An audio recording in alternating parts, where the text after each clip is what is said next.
If you guys started off in the beginner section where you're just creating your company, I have a video about what do you want.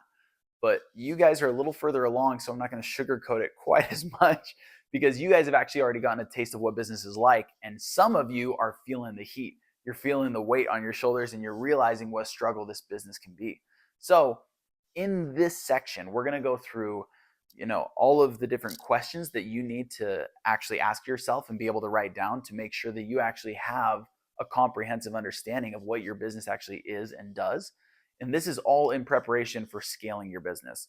You need to know what you do. You need to know what your operations are. You need to know what value you bring to the market, what your competitors do that's better than you, worse than you, what are your strengths and weaknesses. You need to have a huge comprehensive understanding of what your company is to see if you're actually bringing the value that you want to. But more than that, we need to double check and make sure that this is actually what you want. So the question for this video is, what do you want? Now, if you haven't watched the last one, I am going to kind of go through it, but you're welcome to go back to the last video. It's in the beginner section. But what do you want? Now, why is this such an important question? This is where all the money is made. Let me preface with that. Let me throw a couple clips in here really quick so you guys can just understand what I'm talking about. So from those, you can tell the most important thing, and again, I've seen this with so many entrepreneurs, they don't know what they want. I ask them what they want and they sit there and they go, more money. I want the bad practice that I'm doing in my business to start working all of a sudden. And you're like, well, there's a reason you're getting the result you are. It's because it's not the right practice. It's not the right strategy. It's not what you're supposed to be doing to actually get the result you're looking for. So what do you want? It is the reason that I ask you guys this question in this section before we go through anything else is because you have to get so clear on what you want. Do you actually want to be a business owner?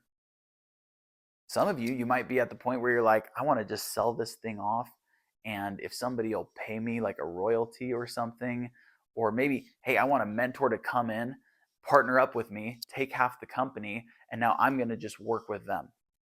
So what do you want? Because the thing is, if you actually know what you want, and by what you want, I'm talking about the end. What is your end target that you're trying to get to?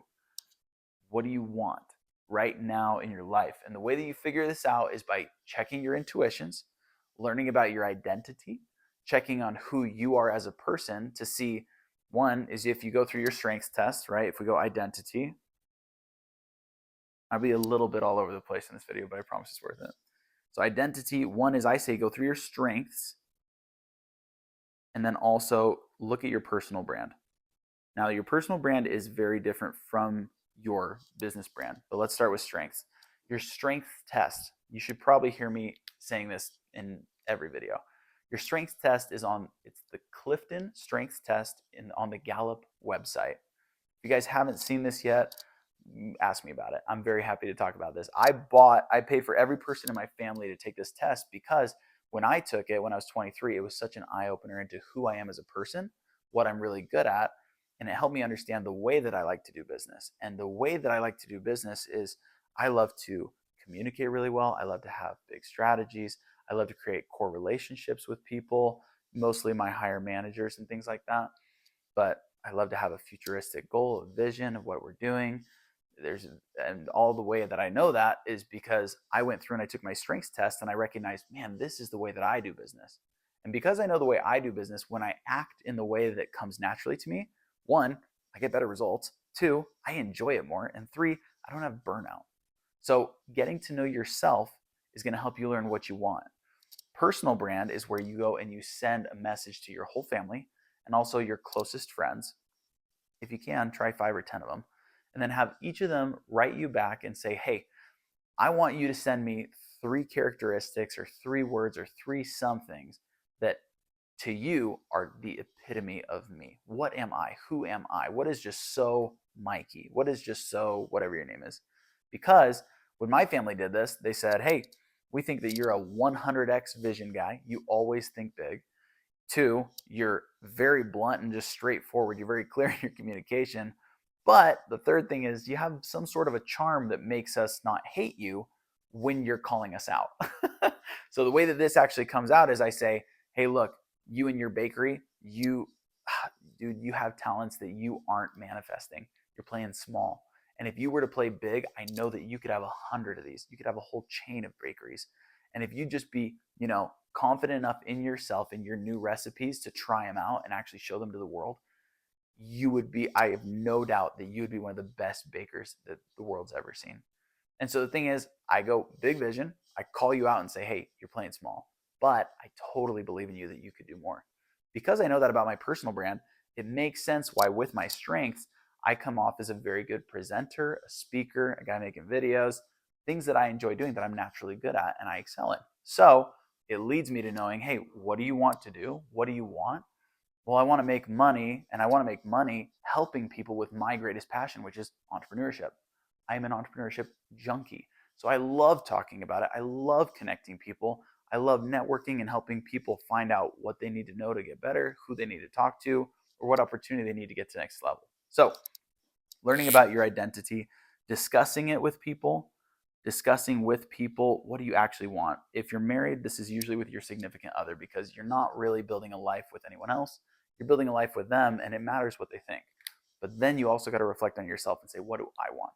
And the reason this is such a big question for you guys is because I spent multiple years building businesses that I was building it not because I wanted to or not because it was what I felt like I was really good at, but I was building it because I thought, this seems like a shortcut, something that could help me to make a lot of money and look cool doing it.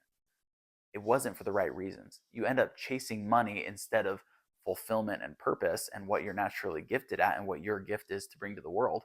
And it never really goes right because you have a destiny. You have something that you're going to do in this world. So getting into your intuition, discussing it with people, looking at your identity, looking at your past, especially things as a kid that you were naturally good at, checking in with your folks, your parents, asking them, what was I always doing? What was I always good at? There's certain things that come so easy to you that you think that they come easy to everybody else, but they don't. And that's your magic sauce. That's your special gift to the world that's going to be the thing that you can add into everything. And recognizing your identity, because some of these guys, they know that they are just the best number 2 or number 3 in a company, but they're not really the number 1 guy. And they think just because everybody told them so that they should probably go and be the number 1 founder.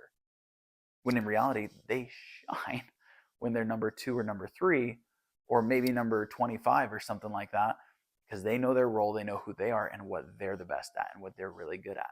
And so they end up finding out, this is what I want to do. This is where I want to end up. So if you're a business owner right now, you got a couple things to think about. And I would say for you guys, one spot to start is, what's the hard conversation that you haven't had that you should have had? Most of you are sitting here and you're thinking, I don't really want to be in business with that business partner anymore. Or, man, I really don't love this part of the business and where we're headed with that. I really started it because I wanted to head this way. And if you'll actually follow that intuition, watch how the world starts to line up for you.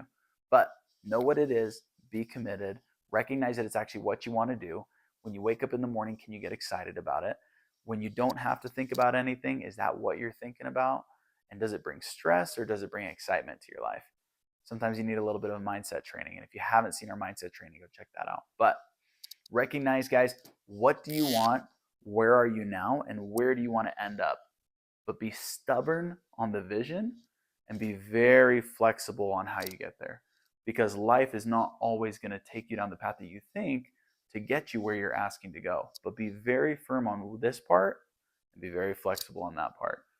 Go figure out what you want, and we'll see you in the next video.